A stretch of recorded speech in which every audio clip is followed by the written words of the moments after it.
Hi. Recently I was annoyed by something I saw on Twitter. A number of people criticizing Justice Neil Gorsuch. Here I've got the archive of a Newsweek article that summarizes what I saw on Twitter. Justice Neil Gorsuch slammed after he suggests flu kills hundreds of thousands each year.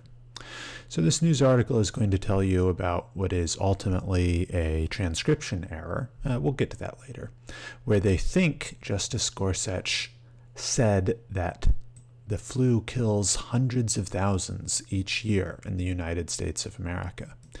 Now, the reason they think this is because the United States Supreme Court released a transcription which was an error shortly after this Supreme Court hearing, where they used the phrase hundreds of thousands rather than what Gorsuch actually said, which was hundreds, thousands. The flu kills hundreds, thousands each year. That's what he actually said. But anyway, this article just talks a little bit about Gorsuch, about how he was nominated by President Trump. But the main part of this article is showing all of the Twitter people who complain about Gorsuch. I know Gorsuch nor any conservative person will apologize for their consistent COVID misinformation, but COVID is orders of magnitude more deadly than the flu. So, I mean, first off, if this person is going to be a stickler, we could point out that COVID isn't orders of magnitude more deadly. If the flu kills 30,000 people a year and COVID has killed 800,000, something like that, that's only one order of magnitude. But you know, I don't want to nitpick this guy here. I don't want to split hairs. Newsweek does update their article, so I was just showing you the archived version of it. Their current version, which unfortunately they updated 3 days later. They say they updated it on January 10, whereas they originally posted it, I think, January 7. January 7 was their original posting. So they update it, and they update it to this kind of mouthful of a title. Neil Gorsuch takes unwarranted heat as transcription flub suggests he overstated flu deaths. So, you know, that title, I think, kind of disguises it. You know, I think a more straightforward title would be something like, people complain on Twitter. Maybe we made a mistake. Neil Gorsuch right on flu deaths. Something like that. But anyway, it doesn't really matter, because who's reading, you know, the news from last week? Who's reading updated news articles from a week ago? I don't think anyone. And Newsweek, despite updating their title and some of the intro paragraphs here, they still leave the main content of their article, which is just this list of people complaining about Gorsuch. They still leave that the same. So I thought, okay, well, Newsweek has updated it, even though their article is still mostly people dunking on Gorsuch. I wondered, though, are these people from the Newsweek article, have they updated what they said about Gorsuch? Have they updated what they said or think about Gorsuch? And of course, the answer is no. But before I jump into, you know, what these people are still saying on Twitter, we can just listen to the audio ourselves. The Supreme Court makes that audio available. This is at 151.50. I'll include a link to this in the description. You have flu vaccines. Flu kills, I believe, hundreds of thousands of people every year. Hundreds, thousands, flu kills, I believe, hundreds, thousands of people every year. So I just played that to drive home the point that Newsweek and all of these people we're about to see on Twitter were wrong, and in the case of all these people on Twitter, still are wrong. So the first person on Twitter is this Eli or Ellie, I'm not sure, I should have looked that up, Mistal, who is a justice correspondent. I assume that means some kind of journalist for The Nation. And Eli, has 330,000 followers. So he's got a fair audience. And not only is Eli Mystal, not only is he not correcting or deleting or apologizing for getting it wrong, but he's denying it. He's doubling down on the transcription error. Recall the Supreme Court originally published a transcription which did say hundreds of thousands. Newsweek apparently doesn't bother to listen to the audio. And you may think that's an unfair criticism of Newsweek. Why should they listen to the audio if they have a transcription? Well, obviously, the transcriptions are prone to error. The Supreme Court transcriptions say something like it's subject to final review. You can imagine, the court reporter or whatever you call the person who's taking the notes is just typing the stuff in while it's being said. So yeah, it's pretty likely that there's going to be an error. And if you're going to bother to write a whole article about it, I don't know, I would hope that a news organization would say, let's listen to this quote before we talk about how stupid it is. I've kind of gotten sidetracked there, kind of lost the thread of my point. So I'm going to go back to talking about these people on Twitter. And again, Newsweek didn't bother to listen to the audio. Of course, none of these people bothered to listen to the audio. At least that's what I thought. We'll see some people listen to the audio and still mishear it. And I'll play it again for you, so, to drive the point home. But Eli Mystal, he's doubling down. This is after the correction has come out. He says, so that actual argument from Republicans today is that Gorsuch didn't say hundreds of thousands of flu deaths, which is wrong, but said hundreds, thousands of flu deaths, which is also wrong. So, of course, we should point out here that it's not wrong. Flu deaths are probably between 30 to 60,000 a year in the United States, which is certainly described by the phrase thousands. We can't get too much into Gorsuch's head to figure out what is he thinking when he says hundreds, thousands. But to me, what it sounds like is he's saying the flu kills some relative to COVID, small number of people. Hundreds, a beat. He corrects himself, thousands. He's getting an approximation. Gorsuch, like most people, doesn't know how many people the flu kills every year. And so he's just kind of giving an order of magnitude. He's saying 10,000. He's saying thousands. And I think thousands describes 60,000. Not perfect. Tens of thousands would have been better, but it's certainly not wrong. It's an estimation. Simply by the nature of saying hundreds, thousands, you're clearly estimating. And so Matt Taibbi is talking to Eli Mystal here.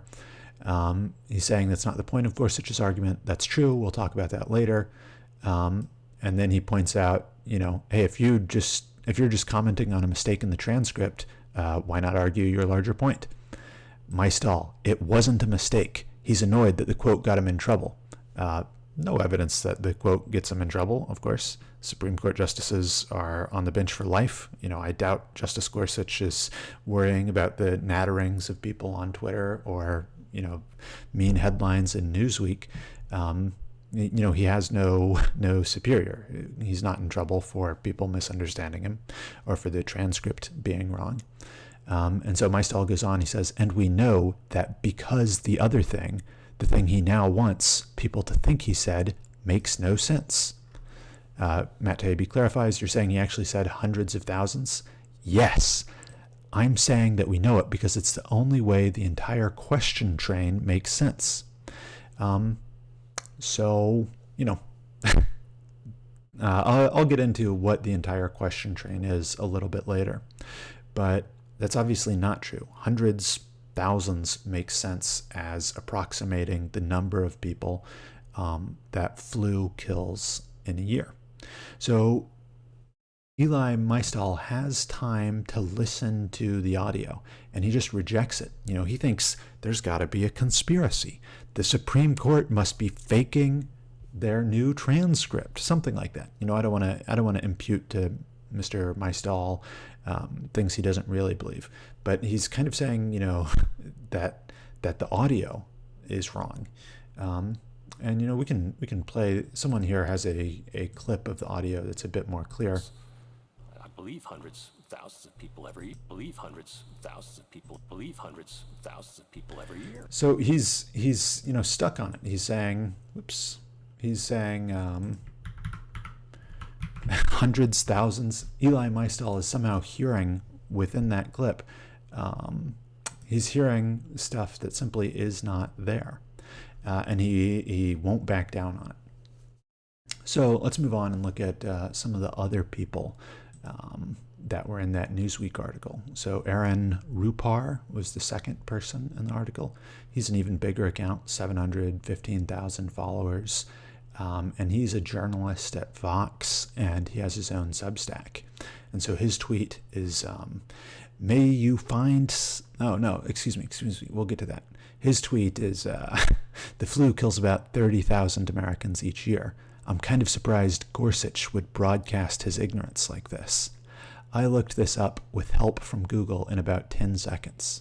And to me, it's kind of a stunning irony that Mr. Rupar is saying, I'm surprised Gorsuch would broadcast his ignorance, when in this very tweet, Rupar is broadcasting, oh, I'm a journalist and I don't even bother to listen to the primary sources. I don't even bother to figure out if what I'm about to say is true or false. That sounds like ignorance. It seems to me like Aaron Rupar is broadcasting his ignorance about what Justice Gorsuch actually said.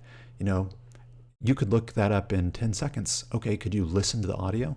Well, Aaron Rupar actually replies to himself with the clip I just played for you. And he describes it. He says, here's the clip with the remark in question. He looked it up because people are saying there was a transcription error. Again, imagine the court reporter. Of course they're going to make transcription errors. It should not be at all surprising that there are transcription errors in a transcription of what people are saying. Very common. And I think it's something like 200, 300 pages in here. Okay, yeah, occasionally the court reporter is getting a transcription error. So why would you trust the transcription over, I believe, hundreds of thousands of people, over the audio? But Aaron Rupar says, people are saying there was a transcription error. He knows this shortly after his original tweet. Listening to it, it's not clear to me if he claims the flu kills hundreds, thousands, or hundreds of thousands. How is that not clear to you? It's perfectly clear. There's no ambiguity there. The recording is very good. I believe hundreds of thousands of people. There is no word of hundreds of thousands. And, even if it were ambiguous, the problem here is one of these phrases, hundreds, thousands, makes sense. That's an estimate saying it's killing about a small number of people a year. And the other phrase doesn't make sense.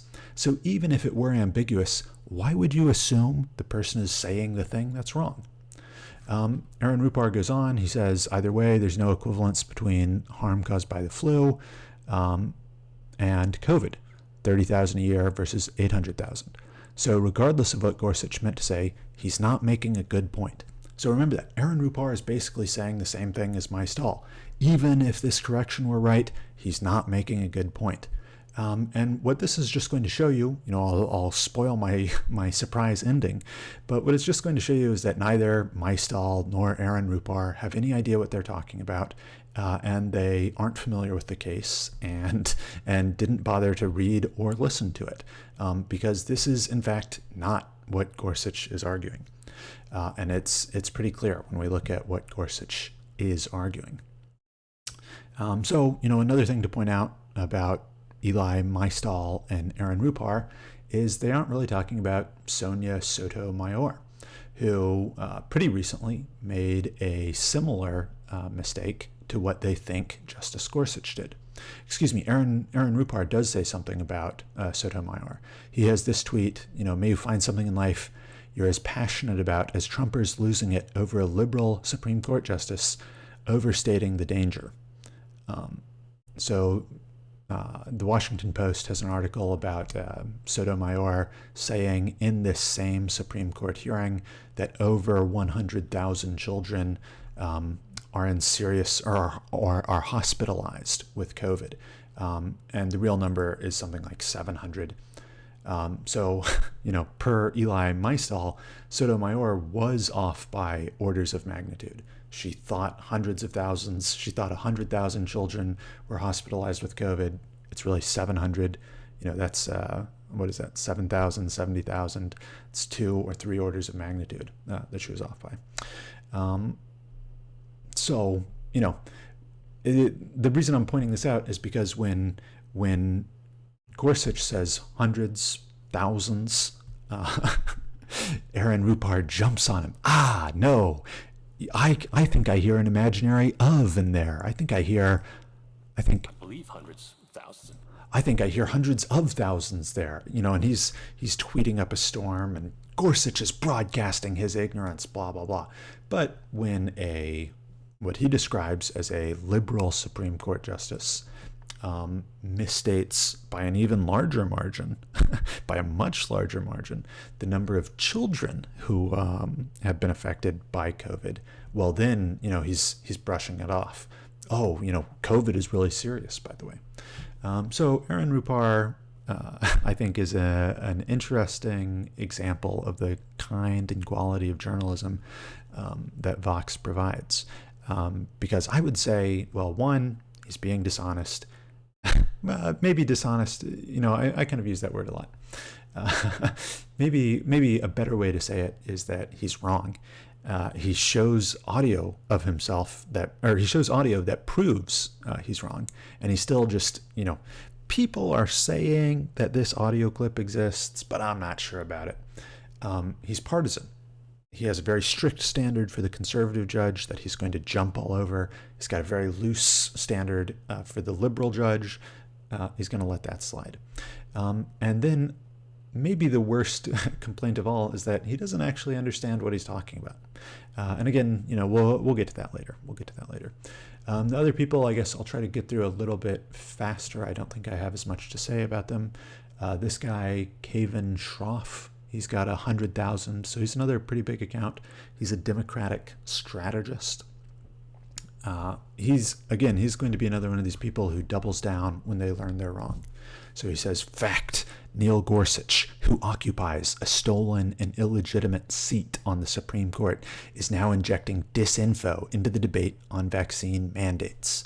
Okay, another bit of irony. This is not a fact. There's no reason to think it's a stolen or illegitimate seat.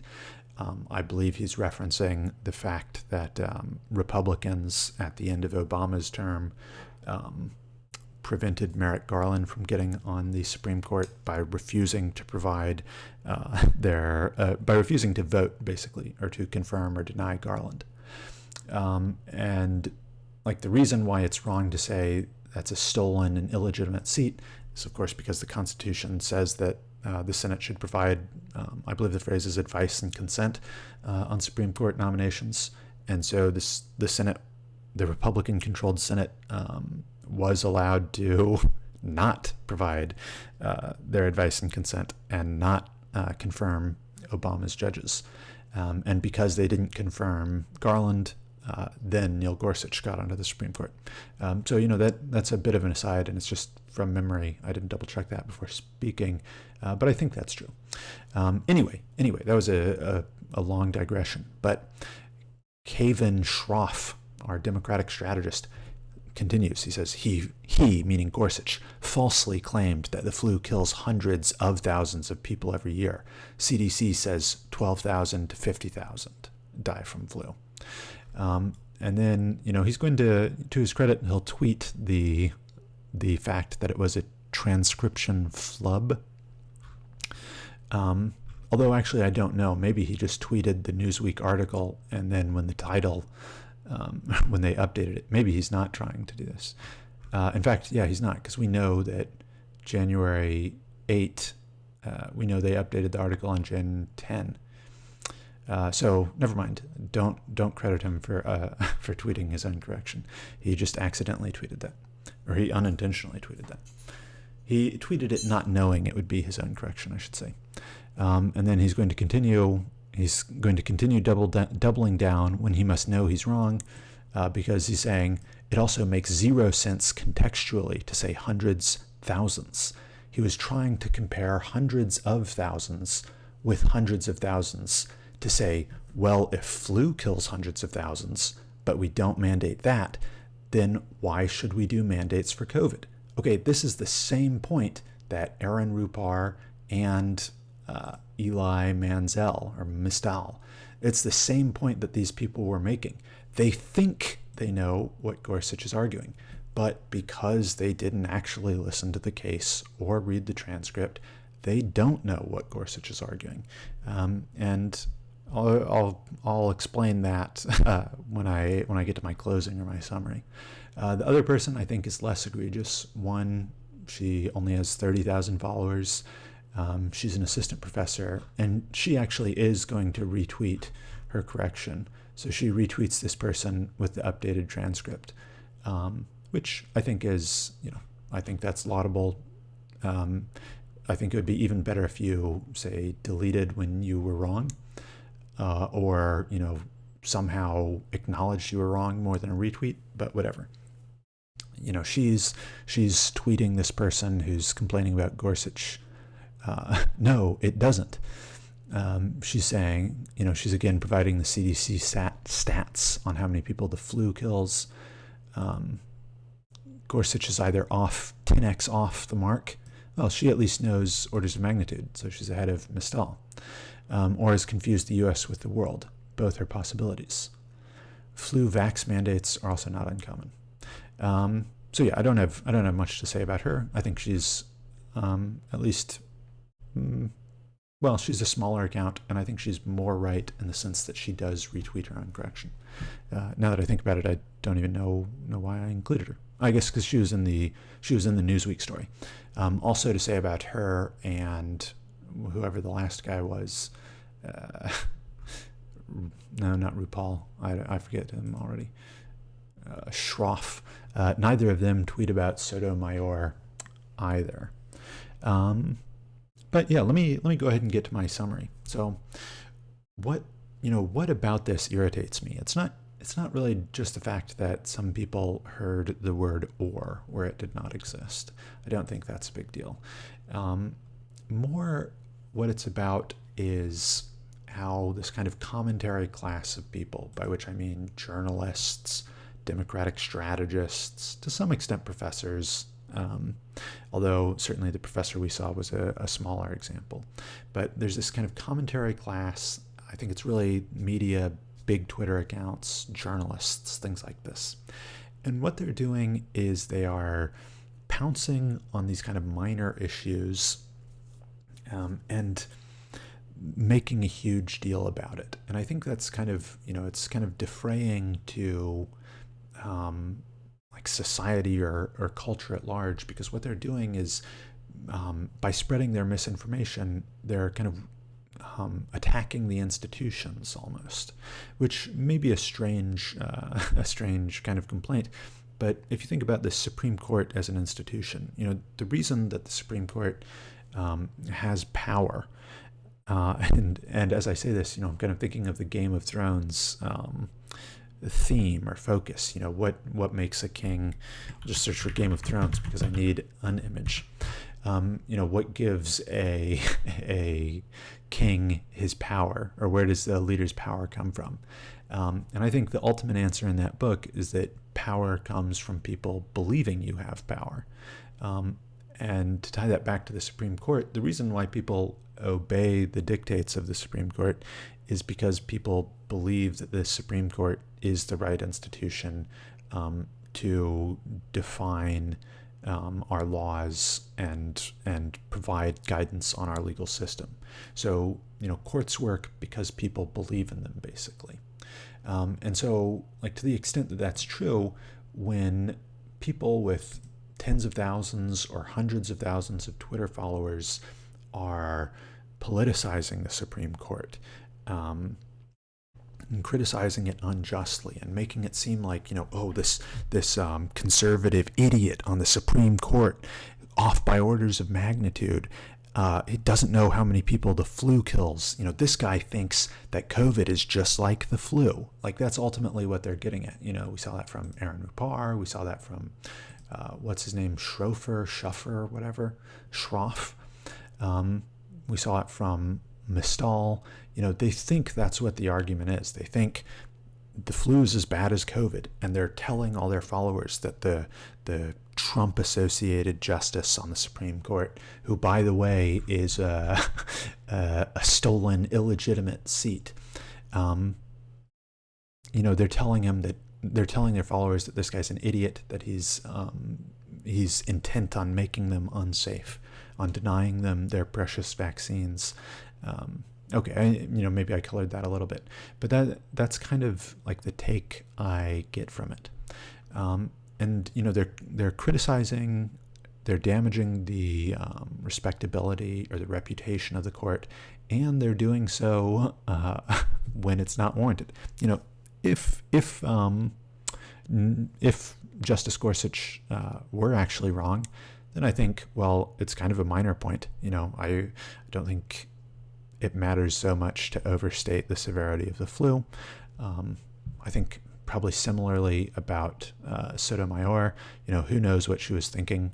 I think if you're, it is possible, it's somewhat common to misstate numbers or to use the wrong, the wrong number. Who knows what went through her mind.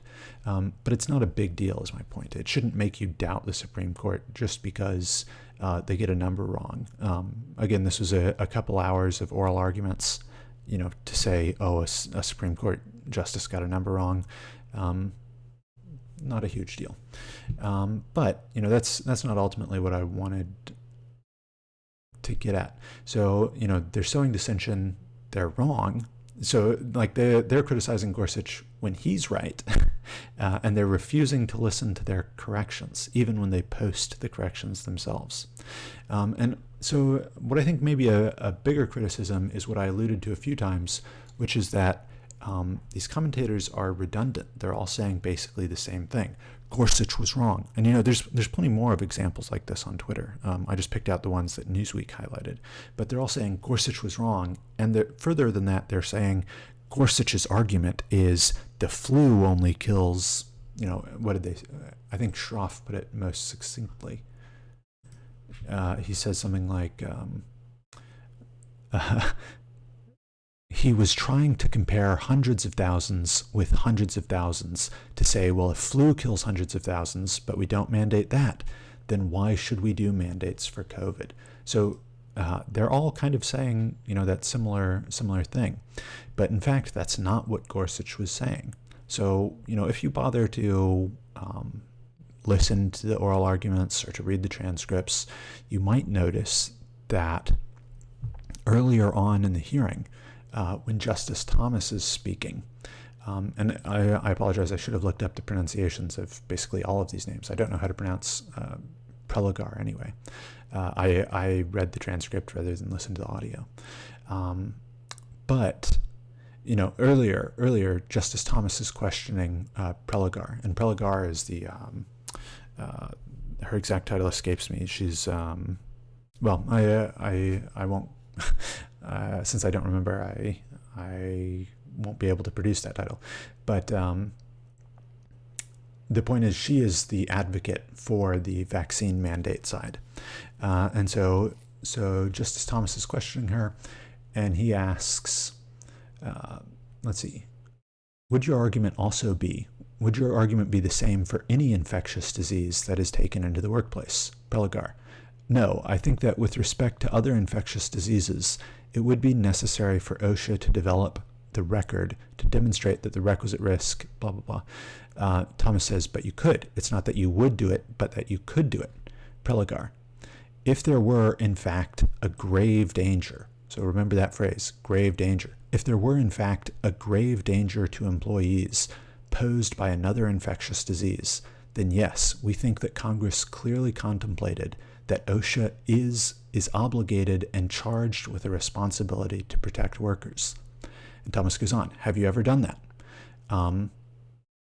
And she's going to point out that they did do that with bloodborne diseases, or they have something called the bloodborne. Well, I guess it's not important to go into this, but the main point I want to stick with is grave danger. If there were, in fact, a grave danger to employees posed by another infectious disease, then yes, we think that Congress clearly contemplated that OSHA is obligated and charged with the responsibility to protect workers. And here again, just to be clear, it's if there's a grave danger, then OSHA can mandate a vaccine. And so if we jump forward to hundreds, thousands to when Gorsuch was talking, what we see is that Gorsuch is going to ask, let's see, we have vaccines. The federal government through OSHA, so far as I know, and you can correct me, does not mandate every worker in the country to receive such a vaccine. We have flu vaccines. The flu kills, I believe, hundreds, thousands of people every year. OSHA has never purported to regulate on that basis. What do we make of that when we're thinking about what qualifies as a major question and what doesn't? Preligar again says, well, with respect to other diseases, she dissembles a little bit, so I'm going to skip to, with respect to many of these diseases, all of us have been subject to compulsory vaccination. Gorsuch, is that true with the flu? Preligar, mostly, I don't know why she's saying mostly here. Gorsuch, do we know that to be true with the flu? Preligar, the flu is an exception because it's a seasonal illness, and there I think that the explanation for the failure to regulate is that it doesn't present anything approximating the kind of hazard or danger to workers as COVID-19. Gorsuch, are you suggesting that it doesn't pose a grave risk? So, this is why I said, remember the phrase grave risk when Preligar was talking in response to Thomas before. Preligar says that OSHA would have the authority to mandate a vaccine in the event of an infectious disease that that posed a grave risk. And Gorsuch is using her terminology back at her. He's continuing the line of questioning that Justice Thomas started. And he says, are you suggesting that it doesn't pose a grave risk? And notice, Gorsuch isn't stunned. He's not argumentative. He doesn't say, no, the flu is about the same as COVID. Like, he's not saying anything like that. Gorsuch knows the flu is much less lethal than COVID. That's not his argument. His argument is he's tying it back to what Preligar said earlier. The flu kills tens of thousands of people a year. Isn't that a grave risk? It's killing lots of people. It's killing tens of thousands, I should say. And so Preligar, is again going to dissemble a little bit. I think that the agency would have to build a record to demonstrate that it would clear the statutory hurdle. Gorsuch clarifies it might. Preligar says it would depend on the evidence. And they kind of go on from there. But the point I want to make is there in what I just read to you, which is that it's not that Gorsuch was saying COVID and the flu are similar. We don't have a vaccine for we don't have a vaccine for the flu, therefore we shouldn't have one for COVID. That's not what he's saying. What he's doing is two things. First, he's highlighting the fact that, okay, you said OSHA could mandate a vaccine if a disease posed a grave risk. It seems like the flu poses a grave risk, and you didn't mandate a vaccine. Is that because it's actually the case that OSHA can't mandate a vaccine? So, I think that's one question that Gorsuch is raising. But another thing that Gorsuch is raising, the Supreme Court justices have to be aware of the impact of their decision. So another thing that Gorsuch is questioning is kind of the scope of what their decision will be. If they say that OSHA can mandate a vaccine for COVID, then the same arguments seem to apply to the flu, is I think what Gorsuch is suggesting. And actually Preligar seems to more or less agree with that. She's going to say it depends on the evidence. She's not outright denying it. So it's really more of a, hey, if we, say you can mandate a vaccine for COVID, does that also mean you can mandate a vaccine for the flu? So, in other words, it's completely different from what all of the commenters thought it was. To believe that Gorsuch said or meant to say hundreds, thousands, instead of hundreds of thousands, then you have to believe his argument was the flu kills vastly fewer people than COVID, and we don't require flu shots, so we shouldn't require vaccines against the deadlier thing, which would be an even dumber argument than the dumb and factually incorrect point he was trying to make. No, wrong. That's not what he said. That's not what the argument was. And these people who are who are up in arms over their perceived error from Gorsuch, they don't even actually know what they're talking about. They think it's such a horrible thing. They didn't bother to listen to the audio. They didn't bother to correct themselves. They didn't bother to read the transcript and understand the whole argument. But they pretend to. So these people, and I guess they're all doing the same thing. Like, it's not like they each have their own unique misunderstanding of the case, which you might expect, from good faith but dumb people. Instead, they all have the exact same misunderstanding of the case. It's like, if you've ever taught a class or something, and graded papers, and you see that that a student does something very dumb in their work. If that happens once, you mark it off and whatever. But if you see another student make this same identical stupid mistake, then you might start to think, I wonder if they're cheating. I wonder if they're copying off each other. Because all of these people responding in this way made the same mistake. It's a mistake that kind of betrays a fundamental misunderstanding of the case, because they think they know what Gorsuch's argument is, when of course they don't. They're wrong. And they think they're pointing out how dumb he is, but in actuality they are only highlighting their own ignorance. And so just the final point I'll say here is that I think this is an example of Twitter being used for bad ends or bad purposes, because what it's doing is it's empowering lazy and uneducated people. And when I say uneducated, I mean they didn't bother to learn the facts about which they're currently pontificating. I don't mean anything about their educational attainment in the traditional system. I mean they don't know what they're talking about. So yeah, it's empowering these people to share their opinions, and I don't mean just the Aaron Rupars and Ellie Mistels of the world.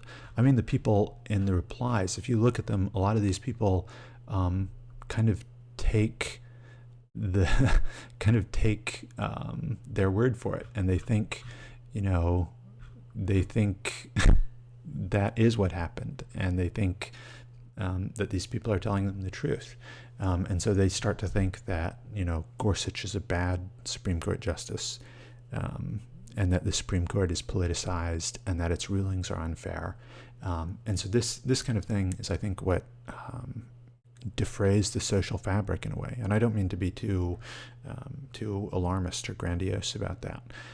I think it's a minor fraying, to be clear, to be sure, but it's something that doesn't need to happen, and it's something that Twitter enables at a scale and with a frequency and a rapidity that I think we've never had before, and I think it's a real problem.